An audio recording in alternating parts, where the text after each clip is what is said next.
Hello, good evening সবাইকে। সবাই কেমন আছো? জানো তো, আমি না বেশি একটা খেতে পারি না। মানে আমার বয়সে আমার হাইট ওয়েট অনুযায়ী আমার যতটুকু কোয়ান্টিটি খাওয়া দরকার আমি একদমই খেতে পারি না। আমার একটু খেলেই পেটটা ভরে যায়। ছোটোবেলা থেকে কম কম করে খেয়ে খেয়ে যা একটা বদঅভ্যাস হয়েছে। বাট জানো, কিছুদিন ধরে না আমার খুব ক্রেভিং হয় খাবার। আমি অনেক অনেক খাবার খেতে পারি। এতে আমার খারাপ হয়নি, এতে আমার ভালোই হয়েছে।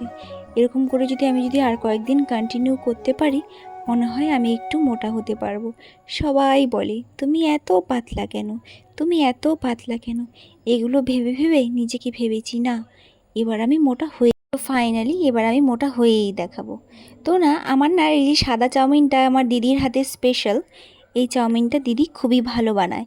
এই চাউমিনটার জন্য আমি পাগল, খুব ভাল লাগে খেতে। হালকা হালকা গোলমরিচের সেন্ট থাকে, লঙ্কা থাকে, ভাল লাগে আর কি। তো যাই হোক, এখন তো আমি এই চাউমিনটা এনজয় করব। তোমরা সন্ধ্যাবেলায় কে কী খেয়েছো অবশ্যই কমেন্ট করে আমাকে জানাবে। আমি তো দিদির হাতে সুন্দর সুন্দর চাউমিন খেয়ে আমি আমার সন্ধ্যাটা শেষ করলাম। তোমরা কি খেয়েছো? প্লিজ একটা করে কে কী খেয়েছো কমেন্টে কমেন্ট করে যেও। ঠিক আছে? সবাই সুস্থ থেকো, ভালো থেকো। আর আমার চ্যানেলটাকে সাবস্ক্রাইব করে দিও। আমাদের আরেকটা চ্যানেল আছে রেয়া প্রিয়া, সেটাও তোমরা ঘুরে আসতে পারো। ঠিক আছে? টাটা, বাই বাই, সবাই ভালো থেকো। আর হ্যাঁ, যারা যারা আমাদেরকে ভালোবাসো তারা তারা অবশ্যই কমেন্টে একটা রেড হার্ট কমেন্ট করে যেও। ঠিক আছে? টাটা, বাই বাই, ভালো থেকো। ইয়ে।